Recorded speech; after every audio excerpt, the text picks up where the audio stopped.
Remember that the moment those flashing lights appear in your rearview mirror, your body is designed to react with an immediate surge of adrenaline, a vestige of ancient survival instincts that may not always serve you well in a modern traffic encounter. As we move through the final days of April, with the spring rains softening the landscape and the roads becoming increasingly busy with travelers shaking off the last of winter's chill, the frequency of these interactions tends to rise. Whether you are navigating a damp suburban street or a sun-drenched highway, that sudden spike in your heart rate is a universal experience. Yet, it is one that you must learn to govern with a disciplined mind. The transition from the routine of driving to the high-stakes environment of a roadside investigation happens in a heartbeat. And if you are not prepared to manage your own physiological response, you risk making impulsive decisions that could have long-term legal consequences. This time of year often brings a renewed sense of mobility. But with that mobility comes a heightened presence of law enforcement, focusing on everything from speed enforcement to equipment violations, making it more important than ever to understand that your first and most vital task is to remain composed.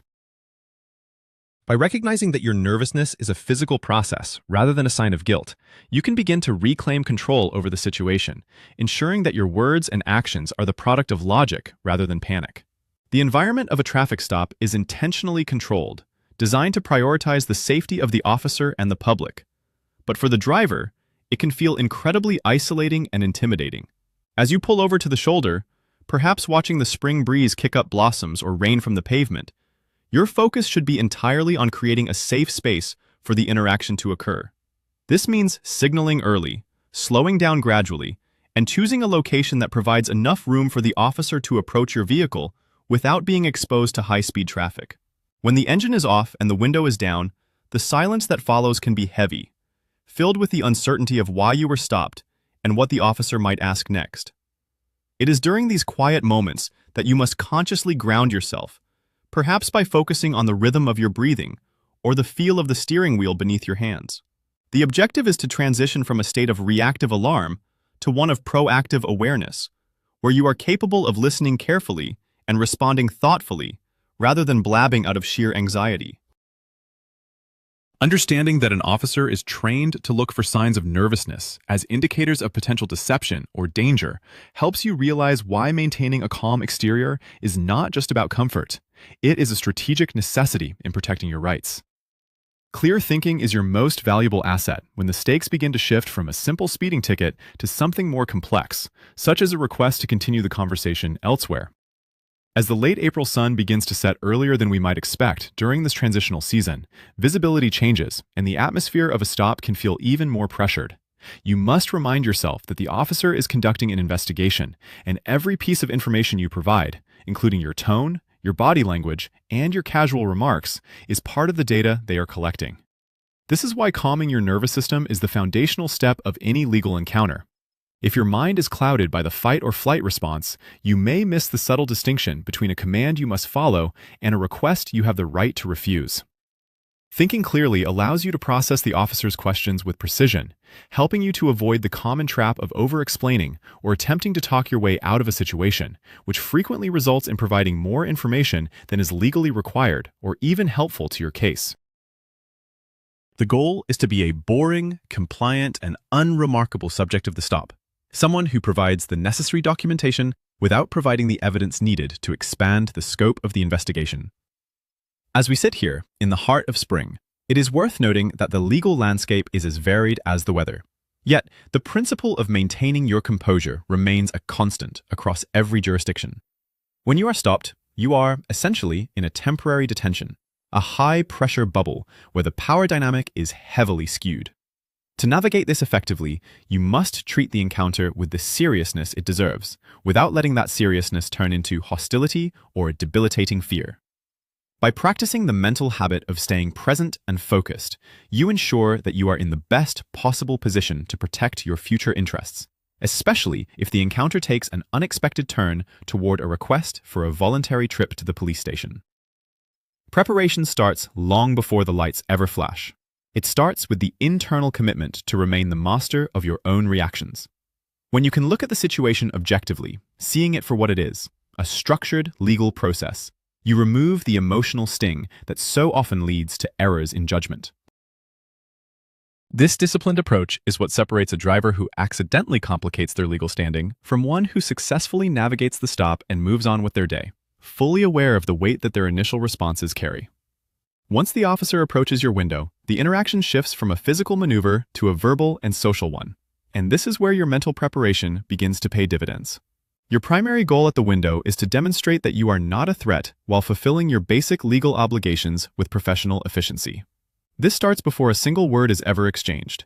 As the officer walks toward your vehicle, keep your hands clearly visible on the steering wheel, usually at the 10 and 2 positions. If the sun has set, or you are in a dimly lit area, turning on your interior dome light is a proactive gesture that signals transparency and allows the officer to see clearly that the cabin is safe. When the officer reaches the window, a polite, neutral greeting establishes a tone of mutual respect, which is often the most effective tool for de-escalation.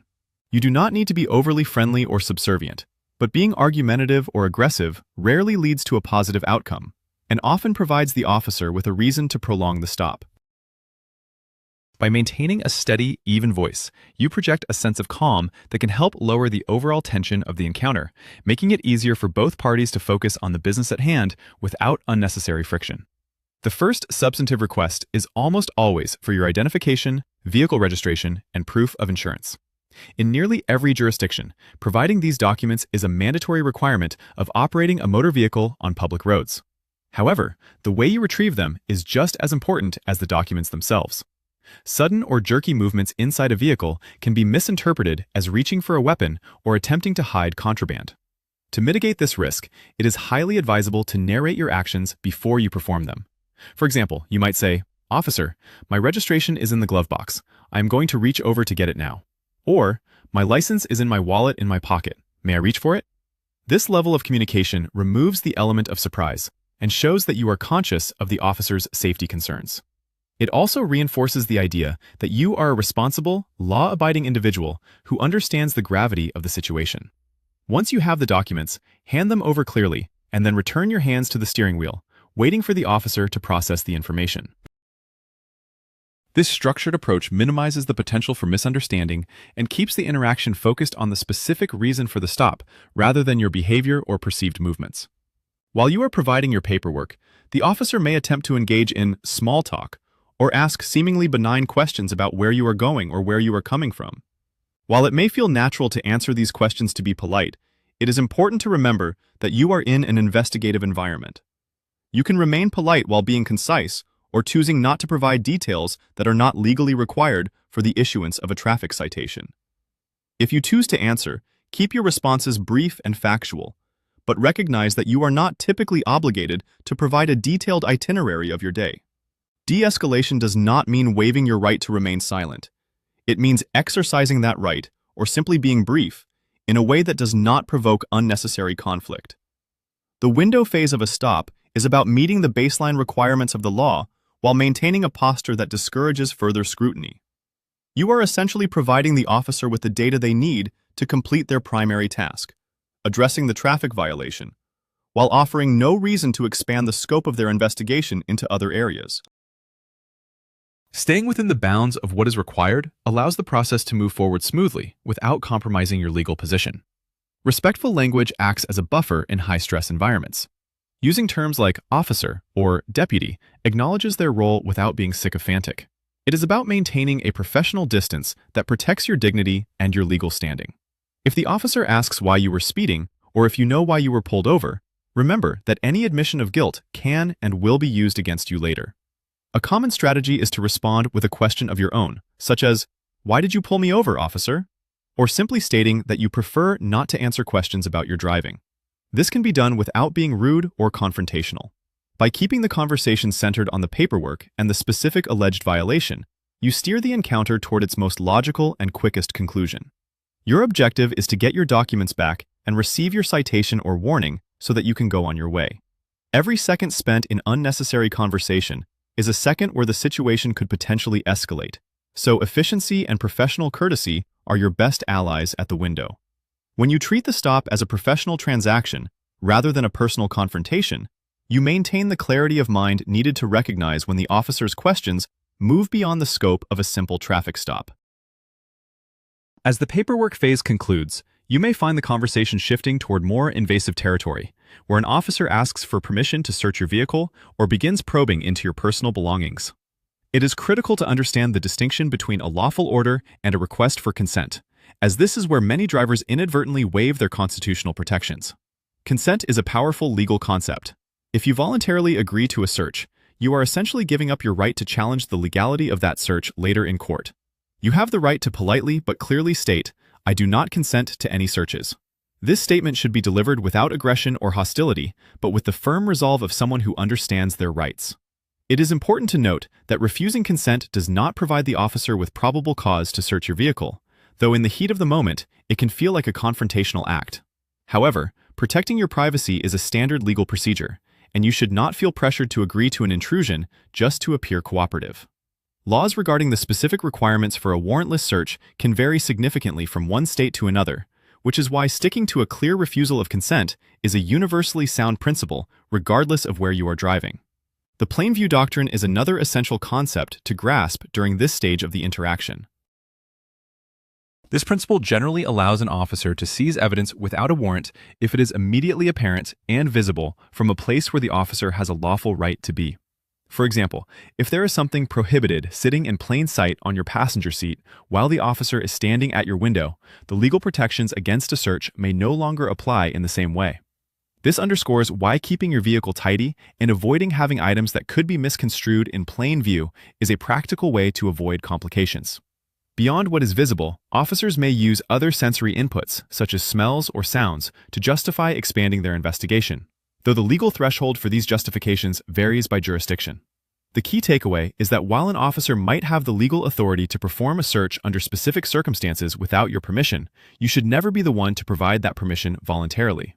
By remaining silent on the contents of your vehicle and declining search requests, you preserve your ability to have a qualified attorney review the legality of the officer's actions at a later date. Questions about your destination or your activities earlier in the evening are often used as a precursor to asking for consent to search. These questions are designed to build a narrative or find inconsistencies that might justify further detention. You must realize that you are under no legal obligation to assist the officer in building a case against you. While it may feel uncomfortable to decline to answer questions, doing so is a fundamental aspect of exercising your rights. You might say, "I'm not looking to be difficult, but I prefer not to answer any questions today." This maintains the professional tone we discussed earlier while establishing a clear boundary. It is a common misconception that being helpful by answering every question will result in a faster release. In reality, it often provides the officer with more reasons to keep you there. The law provides a framework for these interactions, and that framework includes your right to limit the information you provide. Because the nuances of what constitutes a reasonable search or probable cause are subject to complex legal interpretations and differing state statutes, your safest and most consistent path is to rely on the high-level principle of non-consent and silence regarding non-mandatory information. Ultimately, the transition from a traffic stop to a search or a deeper interrogation is a critical juncture where your choices have long-lasting weight. Whether you are driving through the rainy streets of a Pacific Northwest spring or the clear, warming afternoons of the South, the constitutional principles governing searches remain your primary shield. You are not being an obstructionist by asserting your rights. You are simply participating in the legal system as it was designed. An officer may try to frame a search request as a way to clear things up or get you on your way faster, but you must recognize these as investigative techniques rather than legal advice. Staying calm and sticking to your prepared responses ensures that you do not let the pressure of the moment lead you into a legal trap. Remember that the side of the road is not the place to win a legal argument or convince an officer that they are wrong about the law. Your job is to stay safe, stay quiet, and stay firm in your refusal to consent to any searches, leaving the technical legal battles for a courtroom where you have the benefit of counsel and a controlled environment. There may come a moment during the encounter where the officer's tone shifts, or they make a request that feels significantly more serious than a simple ticket for a minor traffic violation. One of the most critical escalation points is when an officer asks a question like, "Would you mind coming down to the station to clear a few things up?" Or, "Can we continue this conversation at the precinct?" It is vital to recognize this for exactly what it is, a pivot from a roadside detention to a potential custodial interrogation. In many cases, this is framed as a voluntary request, designed to make you feel like a helpful citizen who has nothing to hide. However, you must understand that once you step inside a police station or an interrogation room, the power dynamic shifts entirely in favor of law enforcement. The environment is controlled, your movements are restricted, and the psychological pressure to talk increases exponentially. If you are not under arrest, you generally have the right to decline such a request. Asking a simple, direct question like, "Officer, am I under arrest?" or "Am I free to go?" can provide immediate clarity on your legal status. If you are free to go, the safest course of action is almost always to leave and consult with an attorney before providing any further information or making any formal statements. If the situation escalates to the point where the officer is no longer asking questions, but is instead giving commands, your priority must remain on your physical safety and the preservation of your legal rights through silence. This is the edge where many people make the mistake of trying to argue their way out of handcuffs. If an officer tells you that you are under arrest or that you are being detained, the time for talking has ended. This is the moment to invoke your right to remain silent and your right to an attorney with absolute clarity. A phrase such as, "I am invoking my right to remain silent, and I would like to speak with a lawyer," is the most effective shield you have in the legal system. Once you have made this statement, you should stop speaking entirely. Do not try to explain your side of the story. Do not try to justify your actions, and do not engage in off-the-record banter with the officers. Anything you say, even if you think it is helpful or exonerating, can be misinterpreted or used to build a case against you later. The principle here is simple. You cannot talk yourself out of an arrest, but you can certainly talk yourself into a conviction. By remaining silent and requesting counsel, you are ensuring that your case will be handled by a professional who can navigate the complexities of the law on your behalf. Staying safe and factual during an escalation requires a high degree of emotional discipline and presence of mind. You may feel that the officer is being unfair, that the stop is illegal, or that your rights are being violated in real time. While those feelings may be entirely valid, the side of the road is never the place to litigate those issues or seek immediate justice. Resisting an officer physically or becoming verbally abusive will almost always result in additional charges and significantly increases the risk of physical harm to everyone involved. Instead, focus on being a factual observer of the situation. Take mental notes of what is being said and done, but remain compliant with physical commands. If you are ordered out of the vehicle, exit slowly and keep your hands visible. If you are being patted down or searched, do not resist, even if you believe the search is unjustified. Your silence is your primary legal protection, while your physical compliance is your primary safety protection. You are essentially documenting the event through your memory and your restraint, providing your future legal counsel with a clean slate to work from. When you refuse to be drawn into an emotional confrontation, you maintain the upper hand in the long-term legal process as your behavior remains beyond reproach and professional. The escalation edge is a test of your resolve and your understanding of high-level legal principles. It is the point where the officer is looking for an admission or a reason to justify a more serious intervention. By understanding that silence is not an admission of guilt, but a constitutional right designed to protect the innocent and the guilty alike, you remove the stigma that often prevents people from using it effectively. Counsel matters in principle because the law is far too complex for a layperson to navigate under the duress of a police encounter. A lawyer serves as your advocate and your filter, ensuring that the rules of the system are followed and that your voice is only heard in a setting where it can be protected. As the encounter reaches its peak, remember that your goal is to survive the moment and preserve your rights for the future. Staying factual means acknowledging the reality of the situation without adding to it through speculation or emotion. By remaining safe, compliant, and silent, you navigate the most dangerous part of the interaction with the maximum amount of legal leverage possible. This disciplined mindset is what allows you to transition from the stress of the street to the structured environment of a legal defense, where facts and law, not adrenaline and pressure, will eventually determine the outcome of your case. Once the encounter concludes and the officer has departed, your work is not quite finished. The moments immediately following a stop are the most critical for preserving an accurate record of what transpired while the details are still vivid in your mind. Pull over to a safe secondary location or wait until you arrive home. Then take the time to document everything you can remember. Write down the officer's name, badge number, and the patrol car number if you were able to see it. Note the exact time and location of the stop, including specific landmarks or intersections. Describe the weather conditions, whether it was the tail end of a rainy April afternoon or a clear night, and the visibility at the scene. Detail the sequence of events as objectively as possible. What the officer said, what you said in response, and any specific requests for searches or trips to the station. If you have a dashcam, ensure the footage is saved and backed up immediately. This documentation mindset is about creating a factual baseline that can be used later by a legal professional to evaluate the constitutionality of the stop and the officer's conduct. Memory fades quickly, especially after a high-stress event. So, capturing these observations in writing or a voice memo as soon as possible is a vital step in protecting your interests. Navigating the aftermath of a traffic stop requires a transition from the reactive mode of the roadside to the proactive mode of legal preparation. If you received a citation, or if the encounter involved an escalation, such as a search or a request for interrogation, your next priority should be to seek qualified legal guidance. Do not attempt to represent yourself or assume that the situation will simply go away. A qualified attorney can review your documentation, request body-worn camera footage through the proper legal channels, and determine if any of your rights were infringed upon. They can identify procedural errors or lack of probable cause that a layperson might miss.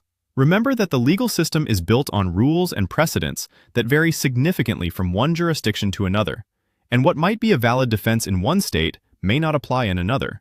By turning the matter over to a professional, you ensure that your defense is based on sound legal strategy rather than guesswork. The discipline you showed during the stop, by remaining calm and silent, now pays off, as you have provided your attorney with a clean record to defend. It is essential to conclude by clarifying the nature of this information and the boundaries of our interaction. The concepts discussed throughout this series are intended for general educational purposes and are designed to help you understand high-level legal principles and safety strategies. This content does not constitute personalized legal advice, and viewing or listening to this material does not create an attorney-client relationship between us. Every legal situation is unique, and the specific facts of your case, combined with the local laws of your state and municipality, will dictate the appropriate course of action. Laws are subject to change and interpretation by courts, meaning that what is true in one area may be different in another. You should never rely solely on a video or general guide to make decisions about your specific legal circumstances. Instead, you are strongly encouraged to verify the laws in your local area and to consult with a qualified, licensed attorney who can provide advice tailored to your specific needs. Protecting your rights is a serious matter that requires professional expertise and a thorough understanding of the applicable statutes and case law in your specific jurisdiction. Use this knowledge as a starting point for your own education, but always seek professional counsel when your liberty or legal standing is at stake.